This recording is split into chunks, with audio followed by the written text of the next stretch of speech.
നമസ്കാരം. മലയാളി വാർത്ത പ്ലസിലേക്ക് സ്വാഗതം. ഇറാനെതിരെ വീണ്ടും സൈനിക നീക്കങ്ങൾക്ക് ഇസ്രയേൽ തയ്യാറെടുക്കുന്നതായി റിപ്പോർട്ട്. ഇസ്രയേൽ ഇറാനെതിരെ സൈനിക നീക്കങ്ങൾ വീണ്ടും നടത്താൻ സാധ്യതയുണ്ടെന്നും സൈനിക നീക്കങ്ങൾക്കായുള്ള ഒരുക്കങ്ങൾ നടക്കുന്നതായും റിപ്പോർട്ടുകൾ സൂചന നൽകുന്നു. ഇറാൻ ഇസ്രയേൽ തർക്കം നിലനിൽക്കുന്ന സാഹചര്യത്തിൽ ജൂണിൽ നടന്ന ആക്രമണങ്ങളെ തുടർന്ന് ഇറാഖ് അടക്കമുള്ള രാജ്യങ്ങൾ ഈ നീക്കങ്ങളെ അപലപിക്കുകയും ഇത് അന്താരാഷ്ട്ര നിയമങ്ങളുടെ ലംഘനമാണെന്ന് ചൂണ്ടിക്കാണിക്കുകയും ചെയ്തിട്ടുണ്ട്. ഇത് മേഖലയിലെ സംഘർഷം വർദ്ധിപ്പിക്കാനുള്ള സാധ്യതയും ഏറെയാണ്.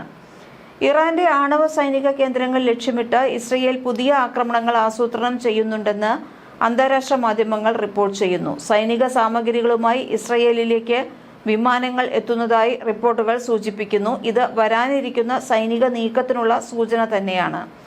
ഇറാൻ ഇസ്രയേൽ സംഘർഷം രൂക്ഷമാകുന്നതിനിടെ ഇറാഖ് പ്രധാനമന്ത്രി മുഹമ്മദ് ഷിയ അൽ സുഡാനി ഇസ്രയേലിന്റെ സൈനിക നീക്കങ്ങളെ അപലപിച്ചു. ഇത് അന്താരാഷ്ട്ര നിയമങ്ങളുടെയും ഐക്യരാഷ്ട്രസഭയുടെ ചാർട്ടറിന്റെയും ലംഘനമാണെന്ന് അദ്ദേഹം പറഞ്ഞു. ഇസ്രയേൽ ഇറാഖി വ്യോമാതിർത്തി ലംഘിച്ചതിനെ തുടർന്ന് ഇറാഖ് UN സുരക്ഷാ കൗൺസിലിൽ പരാതി നൽകിയിട്ടുണ്ട്. ഈ നീക്കങ്ങൾ മേഖലയിലെ സമാധാനത്തിനും സുരക്ഷയ്ക്കും ഗുരുതരമായ ഭീഷണിയാണെന്ന് വിലയിരുത്തപ്പെടുന്നു. ഇതിനു പിന്നിൽ അമേരിക്കയിൽ വെച്ച് നടക്കാവുന്ന ഒരു രഹസ്യ കൂടിക്കാഴ്ചയുടെ സാധ്യതകളും ഉണ്ട്. നെതന്യാഹുവും ട്രംപും ഈ മാസം അവസാനം കൂടിക്കാഴ്ച നടത്തുന്നുണ്ട്. ഡൊണാൾഡ് ട്രംപുമായി നടത്തുന്ന കൂടിക്കാഴ്ചയിൽ ഇത് സംബന്ധിച്ച വിവരങ്ങൾ നെതന്യാഹു പങ്കുവയ്ക്കുമെന്നാണ് വിവരം.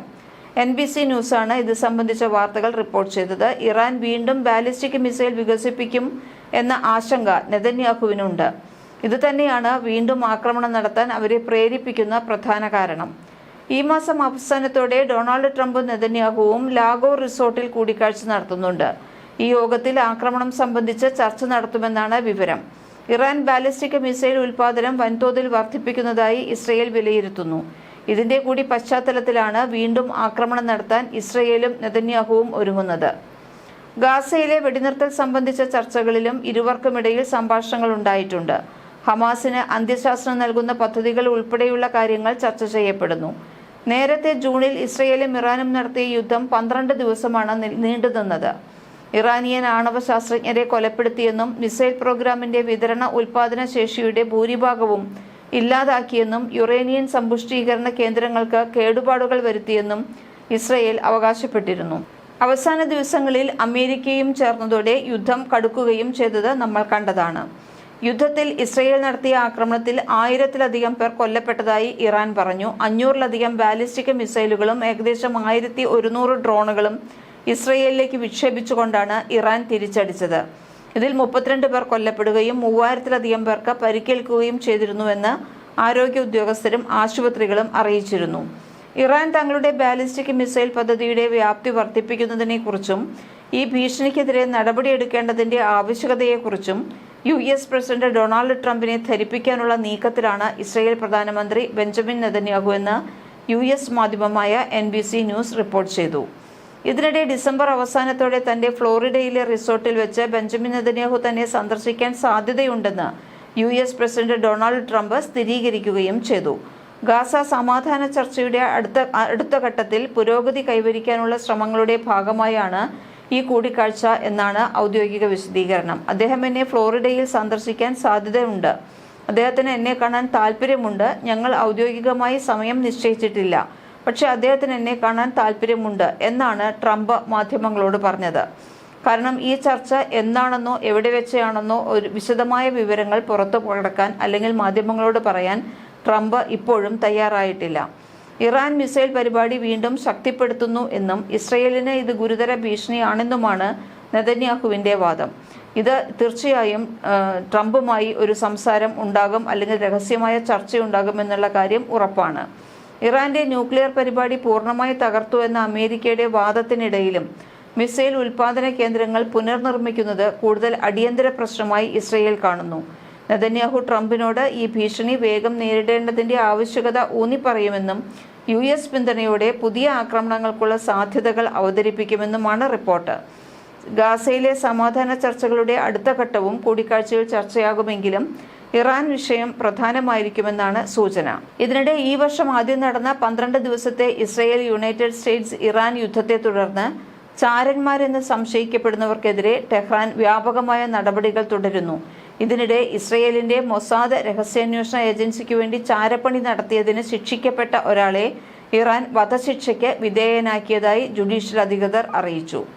ചാരവൃത്തി കുറ്റത്തിന് സുപ്രീം കോടതി ശിക്ഷ ശരിവച്ചതിനെ തുടർന്ന് ശനിയാഴ്ച രാവിലെയാണ് അഖിൽ കേശവേഴ്സിനെ വധശിക്ഷയ്ക്ക് വിധേയനാക്കിയത് എന്ന് ജുഡീഷ്യറിയുടെ ഔദ്യോഗിക വാർത്താ ഏജൻസിയായ മിസാൻ റിപ്പോർട്ട് ചെയ്തു.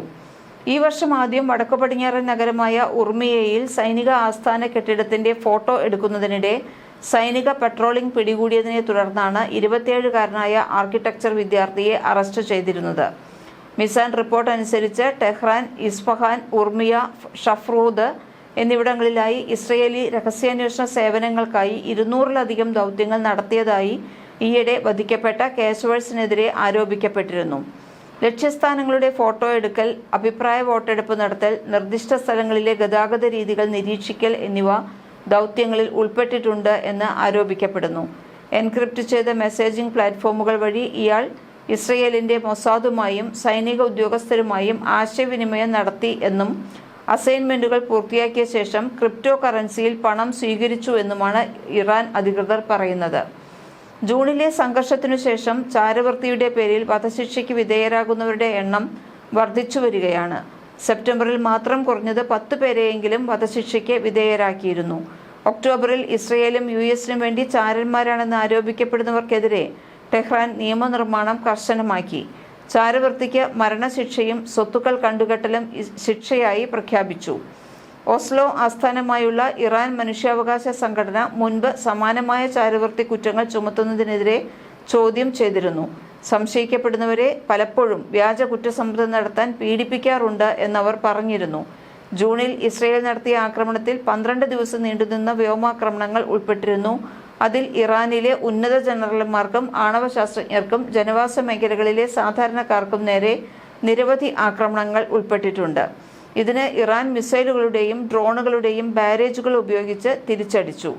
സംഘർഷത്തിനിടെ ഇറാനിയൻ ആണവ കേന്ദ്രങ്ങളിൽ ഇസ്രയേലിന്റെ പേരിൽ US വിപുലമായ ആക്രമണങ്ങളും നടത്തി.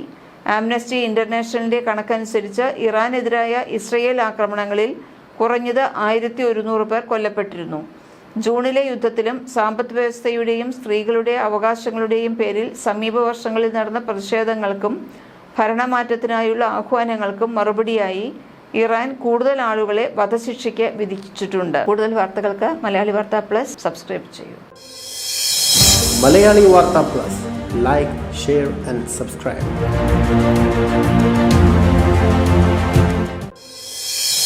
Malayali Vartha plus like, share and subscribe.